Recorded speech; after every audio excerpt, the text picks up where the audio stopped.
My sister exposed my childhood trauma to everyone. Now people think I made it all up for attention. I am a 29-year-old man, and the night my sister turned my childhood into a party anecdote, I learned how fast a room can shrink around you. It was my cousin Emily's engagement dinner, long table, clinking glasses, fairy lights drooping between the beams of a rented barn. The caterer had just set down tiny plates of lemon tart when the DJ handed my sister Leah a microphone. She stood, smiling the way she does when a camera finds her. "I want to say a few words," she said, and somehow they were about me. At first, it sounded like a compliment, how I'd overcome so much, how I was proof that trauma doesn't have to define you. Then words I'd said to her in the quiet of a therapist's waiting room spilled out into the heat of that barn. Panic attacks in closets with no light, the way my stomach used to turn to glass at the sound of keys in the front door. The years I chewed the inside of my cheek until it bled because silence felt safer than air. She didn't name names. She didn't have to. The shape of our childhood sat there in the pauses,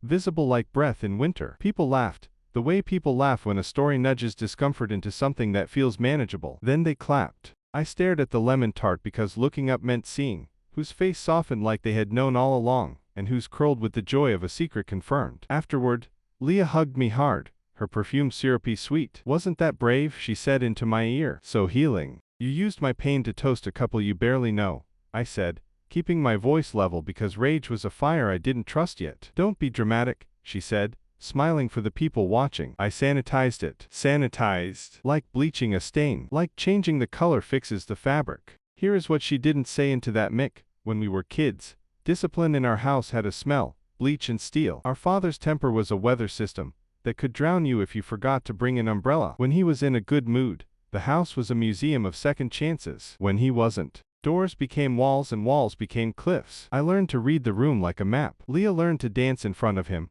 clever, bright, loud enough to pull his attention toward the performance, and away from the boy in the corner unwinding a paperclip into a straight line, counting breaths. I told Leah the details 2 years ago, after a therapist suggested I try saying them out loud to someone I trusted. We sat in her car in a parking lot that smelled like hot tar, windows cracked, the air buzzing with the sound of summer insects. She cried when I told her about the locked laundry room, about the time I missed a school trip because I'd hidden in the crawl space under the stairs, and Dad had fallen asleep in his chair, and I couldn't get out. She gripped the steering wheel like it might fly away without her. "I swear on my life," she said, "this stays between us." It stayed between us until my pain became content. The week after the engagement dinner, Leah posted a carousel on Instagram, a photo of us as kids in matching sweaters, a quote about resilience in a font that looked like polite handwriting, and a long caption about growing up with a sibling who suffers from trauma responses. Comments bloomed under it like mushrooms after rain. "You're such a good sister,"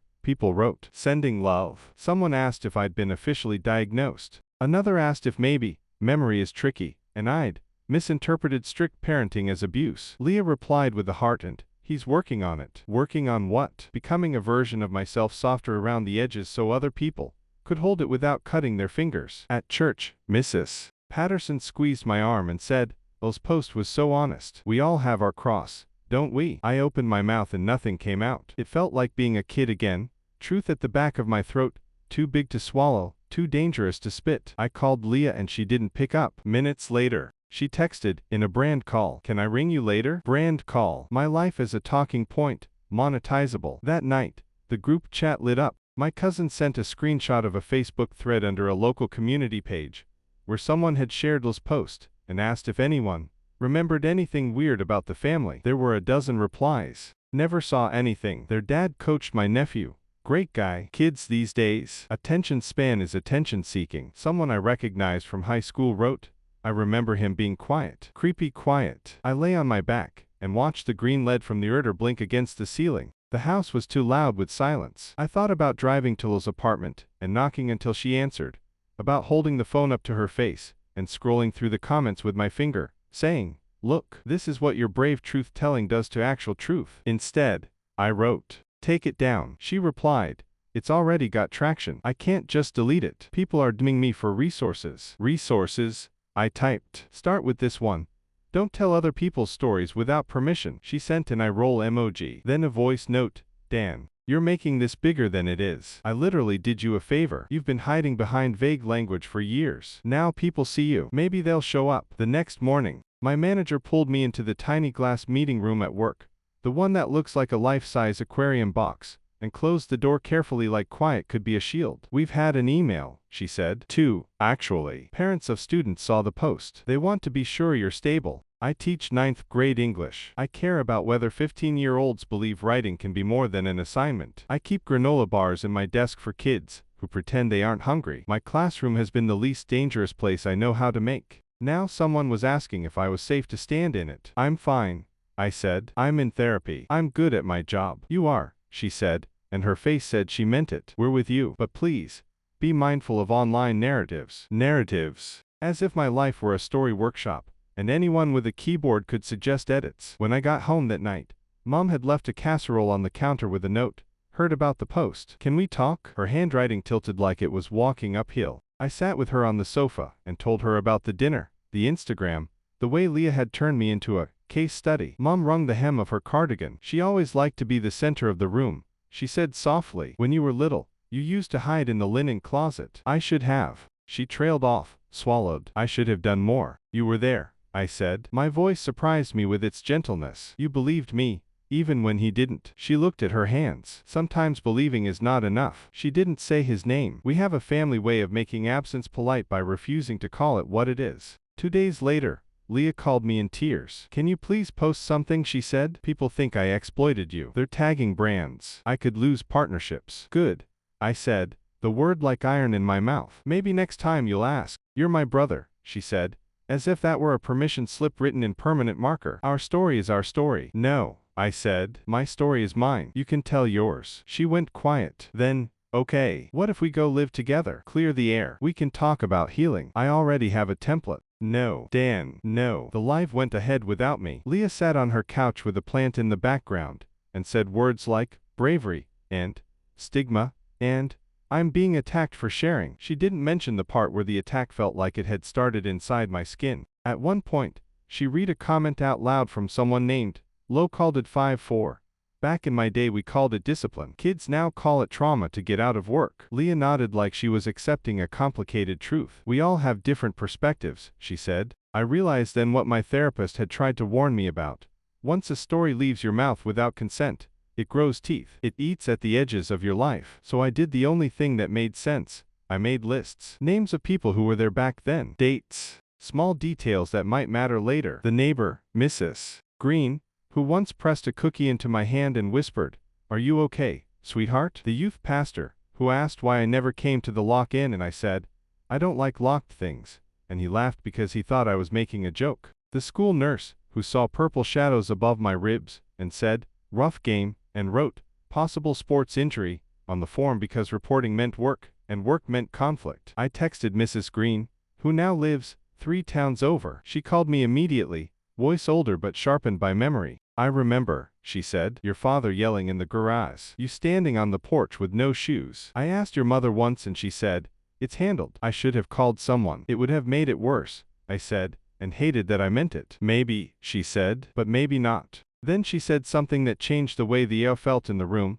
I kept a journal back then. I wrote everything down. Not because I knew what to do, but because it felt wrong to pretend I didn't see it. A journal. Paper with dates. Her own handwriting like a witness. She said she'd look, that her daughter had packed her old notebooks into a box in the attic. "I'll call you," she promised, "if I find anything." That same night, Leah texted me a screenshot from Dad. He'd joined Facebook recently, probably so he could see what everyone was saying. He'd posted a status, "Parenting isn't easy. Some kids rewrite history to make themselves feel better." I did my best. Anyone who knows me knows that. Comments poured in, "You're a good man, Mark. You raised 2 great kids. Ignore the haters." Someone added a photo of Dad coaching Little League, his hand on a boy's shoulder, smiling like a man whose mouth had only ever made praise. L's caption above the screenshot, "He's hurting. Can you just stop?" I stared at the text until the letters went soft. "Take your post down," I wrote again. She replied with a link to a blog where she'd expanded her caption into an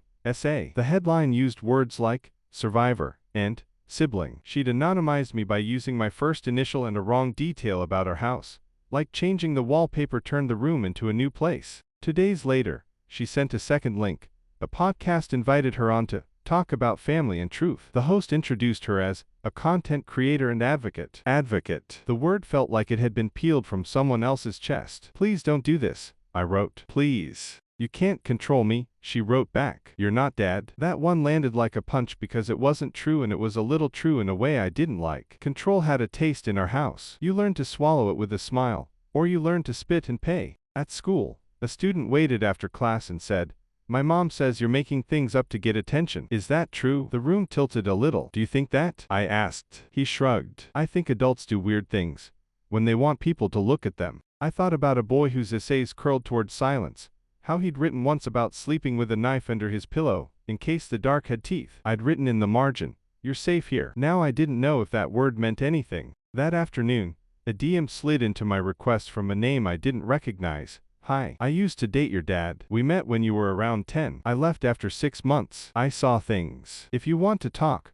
I will." I wrote back immediately. She wouldn't put it in writing, she said, too scared of blowback, but she would talk on the phone. We spoke for an hour with long silences, where the past set plates out on a table we didn't want to sit at. She described the way Dad punched walls, how he'd laugh afterward like he'd won an argument with the house. She said once she'd tried to intervene and he'd told her to mind her role. I wrote down the date she remembered because she'd circled it on a calendar after she left. Ul's podcast episode dropped that Friday. I told myself I wouldn't listen. Then I did because not listening felt like volunteering to be misquoted. She told the host she was centering empathy. She said families get messy, and people weaponize pain. When the host asked, "What does your brother say?" Leah said, "He's angry. Anger is grief in armor." It was a good line. I imagined she'd rehearsed it. I imagined our father nodding at the quote like at last someone was speaking his language. Turn anything into a sentence. Make it sound true. Let the crowd carry you. That night, the phone rang. "Mrs. Green, I found it," she said. "The notebook. I wrote about the night you slept on the porch. The neighbor's porch light blinked at 2 in the morning. And I saw you curled like a comma. I wrote about the time your mother came over with a bruise that looked like a thumb. I wrote the date I called the school nurse. I wrote that I didn't call the police because I was a coward." Her breath hitched. "I can't change what I did, but I can hand you my pages, if you want them." I closed my eyes and saw the linen closet door, the wood grain I used to count to make the minutes move. "I want them," I said. She brought the notebook in a paper grocery bag, like truth could spill if the bag tilted. I set it on my kitchen table and stared at it for a long time before I touched it. The cover was floral, the edges soft with years. Inside, her handwriting was careful, as if saying a thing clearly could make it hurt less. There's a difference between remembering and being believed. Holding her notebook, I felt the first stretch of a bridge between the two. Leah texted me that night. "Dad says you're turning people against him." The old script again. Me as the ungrateful son writing fan fiction. I took a photo of the notebook and sent it to her. "The truth didn't start on Instagram," I wrote. "You just got there late." Her reply took an hour. "Please don't ruin everything," she wrote. "I worked hard for this. People look up to me." "You can keep your platform," I typed, fingers shaking, "or you can keep your brother. You might not get both." The typing dots appeared, disappeared, appeared again, then nothing. By morning, there was a new post on Ul's page. A black square with white text. "Taking a break to care for my mental health. Be kind." Comments flooded in. "Proud of you. Self-care queen. Ignore negativity." The paragraph where she apologized to me, privately, did not appear. I posted nothing. I went to work. I handed out a writing prompt about names. What they give. What they steal. A student wrote, "My name means light, but sometimes it is heavy." I wrote back, "Yes, exactly." And I waited, with the notebook on my kitchen table, for Leah to decide whether the story we grew up inside was going to be something we finally held together, or another stage she stood on while I watched from the shadowed edge, counting the beams in the ceiling and telling my body to breathe. I am a 29-year-old man, and the day I decided to stop negotiating with the version of me Leah needed for her narrative was a Tuesday, the kind that passes without a face unless you give it one. I made copies of Mrs. Green's notebook pages, dates blacked out except the year to protect her, and slid them into a folder with a timeline I'd typed, incidents, witnesses, school records, a photocopy of the nurses, sports injury, note with my sheepish handwriting on the back from the same day, listing spelling words I'd been trying to memorize while my ribs hurt. Proof doesn't fix history, but it asks it to stand still long enough to be seen. I texted Leah, "Come over tonight." No phones. She replied with a single word, "Fine." She arrived with her hair in a high ponytail, and her face makeup free, the way influencers look when they want you to understand they're letting you in. She set her bag down carefully, like inside was something that could break. I'm not your enemy, she said. You know that, right? Then stop acting like my publicist, I said. I laid the pages out on the table. Her eyes moved across them, the way you look at a painting you didn't expect to understand. She read Mrs. Green's description of the porch night twice. She read the line, Daniel whispered, quiet means safe, after the yelling stopped, and put her hand to her mouth. I didn't know it was like that, she said, voice thin. You didn't ask, I said. You heard the headline and ran with it. Dad, she started, then stopped. And there it was, the name in the room. He didn't hit you, I said. Not as an accusation but as a map. He didn't have to. You made yourself useful. You learned to be sunshine. I learned to be wallpaper. You think that's fair? She snapped. A flash of heat I recognized from us, as kids fighting over a remote. I had to be perfect so he wouldn't look at me. I got straight as because a B felt like a door closing. I know, I said, and meant it. We both learned to survive different fires. You don't get to make mine into a prop. She stared at the pages again, then at me. What do you want? First, take down the posts, I said. Not just a break. Gone. Every platform. Second, you make a statement, not a notes app apology to your followers, a real one, to the family. Say you spoke without consent. Say you were wrong. Say you care about me more than you care about the algorithm. Third, you ask Dad to stop posting about it. If he wants to talk to me, he can do it in person. He won't, she said. He's dug in. Then you decide which discomfort you can live with, I said. His silence, or mine. She sat back, mouth a small line. You're asking me to choose. I'm asking you to choose me, once, I said. The way I chose you 100 times growing up. Every time I kept quiet so you could have quiet. Every time I turned the volume down in a room so you could glow. We stared at each other across the table like two people who had built the same house with different blueprints, and were only now seeing the cracks. Okay, she said finally, so softly I almost missed it. Okay. The post went down that night. She called the podcast host and said she wouldn't be coming back for a part 2. She sent a group text to the family. I crossed a boundary. I'm sorry. I'm spending time off social media to focus on what matters. Love, Leah. It was tidy. It wasn't enough, but it was a start. Dad didn't take his post down. He doubled it with another. My kids are strong. I raised them to be. Don't believe everything you read. The picture attached was him holding a fish on a lake, smiling like a man who has never been questioned by the water. Leah and I went to the house together on Saturday. Mom opened the door and pulled us into a hug that lasted longer than the word hello. The living room smelled like furniture polish, and something sweet burning slightly in the oven. Dad was in his chair, television muted, remote lined up on the armrest at a right angle. Here we go, he said, not looking up. Leah sat straight-backed on the sofa. I sat on the edge, folder on my knees like a shield. We need you to stop posting, I said. We, he said. Oh, a committee. My favorite. It's hurting me, I said. It's hurting, Mom. Everything I do hurts someone, he said.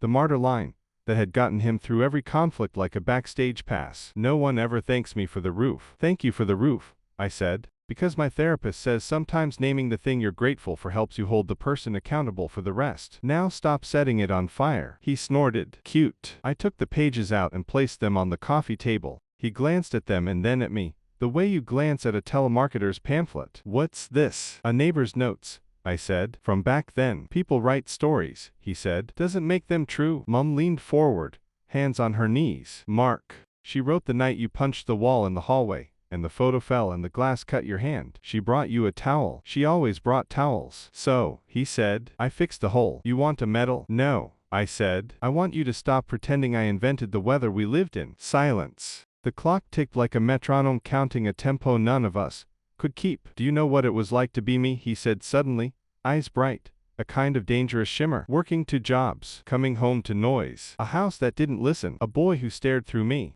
A girl who needed everything to be perfect. I did my best. Your best hurt us, I said, and my voice didn't shake. You don't have to be a monster in your own story to admit that. He stood then, because standing has always been his way of ending things. Get out, he said. You come to my house and you insult me? Get out. Mom stood too, faster than I remember her moving in years, and stepped between us. No, she said, voice low but iron. He stays, or you go. I'm done letting the loudest person win. It was like a door slid in a room I hadn't noticed before. Leah looked at Mom as if seeing a color for the first time. Dad blinked. His mouth opened, closed. He sat. Fine, he said, deflated air through his teeth. What do you want me to write? Nothing, I said. I don't want another post. I want silence. I want you to stop auditioning as the misunderstood father on the internet. If you want to be understood, Talk to me, not your newsfeed. And if I don't, he asked, then I won't come back, I said. Not for holidays. Not for photo ops. Not for when you want to feel like a man who kept his family. I'll be a ghost you made. He looked at me like he was measuring a piece of wood and didn't trust the length. Then he looked at Leah. Her jaw was set like a decision. He looked at Mum, who had the tired dignity of someone who has spent years sorting messes with a dishcloth, and is done pretending a dishcloth is enough. Fine, he said again, and it sounded like he was breaking a tiny stick inside his mouth. Fine. He didn't apologize. That word might not live in the house his pride built. But the post stopped. The status update slowed to photos of the dog and his garden. People still commented, "Best dad," because the internet likes simple stories, and he clicked hearts on each like he was picking up fallen leaves. Leah went quiet on her feeds for a month. In that quiet, she called me at night and said nothing for the first long minute. Just breathe. We talked like people who had grown up with the same dictionary but different definitions, and were trying to write a new one together. She told me she'd always been scared that if she stopped performing, she would disappear. I told her I was scared that if I ever started performing, I would never find my way back. We laughed once, surprised by the sound in our mouths. At school, the principal sent an email, "We support you. If any parent has concerns, they can speak to me." My manager taped a note to my desk, "You're good at this. Keep going." One of my students wrote a paragraph that began, "Sometimes the truth is a room no one wants to go into, so we pretend the door is locked." I underlined it twice. Mrs. Green's notebook sits in my kitchen, wrapped now in a clear sleeve. I asked her if she wanted it back. She said no. "I carried it long enough," she said. "You carry it now, until you don't have to." There were consequences, and not the cinematic kind. A couple of Dad's friends stopped saying hello at the grocery store. Two of those brand deals pivoted to other creators. An uncle called to tell me I was airing dirty laundry, as if privacy were a washing machine, and we'd broken it by naming what had stained the clothes. Thanksgiving became smaller. We ate at Mum's and the silence had room to sit in a chair instead of filling the spaces between forks. I considered legal routes, defamation, invasion of privacy. A lawyer told me I had a case. Maybe, but it would be expensive in money I didn't have and time I didn't want to give. Sometimes the best revenge is living well, he said, and I hated the sentence because it sounded like a poster you buy in a waiting room. I chose a different kind of letter. I wrote a statement and sent it to the family group email. It was short. I said, "I didn't make anything up. I never needed attention. I needed quiet." Those posts were not consented to. They're gone now. If you have questions, ask me. If you want to gossip, don't include me. I didn't attach Mrs. Green's pages. I didn't owe anyone proof. The proof was for me. Leah asked if she could speak at her women's group about consent and storytelling without using examples. I said yes. She texted me a draft of her talk. The first line was, "When you tell a story that isn't yours, you become the main character of someone else's pain." It was a good line. I imagined she rehearsed it. This time, I wanted her to. Dad still doesn't say the word sorry. He built a home in his own version of events and refuses to move. But when I stopped by last week to drop off a book Mum wanted, he was in the garage fiddling with a busted lawnmower. He didn't look up. "That neighbor," he said, voice clipped. She wrote in a notebook. "People do that. People who can't afford to forget," I said. He grunted, a noise that could mean anything. As I turned to go, he said, "Your sister's been quiet. Internet-wise." "That you?" "Her," I said. "And me." He nodded, once. A concession the size of a postage stamp. I pocketed it like a rare coin. I wish the ending were cleaner. I wish I could tell you he put his hand on my shoulder and said, "I was wrong." I wish I could tell you Leah never slips, and that I never flinch when my phone buzzes late at night. But the real is we are three people learning to live in a house where the alarms were broken for a long time. We are learning the difference between silence that protects and silence that erases. Last week I read a poem to my class about names people used to call themselves because those were the only words the world had given them. I asked my students to write the word they want next to their name, the one that feels like a door, not a lock. A boy who never speaks above a murmur wrote, "True." A girl who laughs at everything wrote, "Seen." I wrote, "Unhidden," on a sticky note and stuck it to the inside of my planner where only I could see. Sometimes I still hear his voice on that podcast, smooth and confident, and my chest tightens. Sometimes I scroll back to her old posts, and feel the urge to screenshot everything, to build a case out of pixels. I don't. Not because I'm noble. Because I'm tired. Because I'm choosing where my story lives. If you ask the town, some will still say I made it up for attention. It's easier that way. It keeps their dinners peaceful. It keeps their memories neat. But the people who matter have touched the pages. They have sat at the table with me, and said, "I see it." Sometimes that's all the justice the world gives you. Sometimes it's enough to get you to the next morning. Before I sleep, I sometimes open Mrs. Green's notebook to the page where she wrote, "He knocked softly on our door at 2:15 a.m. and asked if he could sit on our steps because the air was better there." I was 9. I remember the porch light. I remember the moths battering themselves at the glass. I remember my feet cold against the concrete, and the way the dark felt honest because it didn't pretend to be anything else. Now, the air in my apartment is mine. The dark is just dark. When Leah calls, I pick up. When Dad doesn't,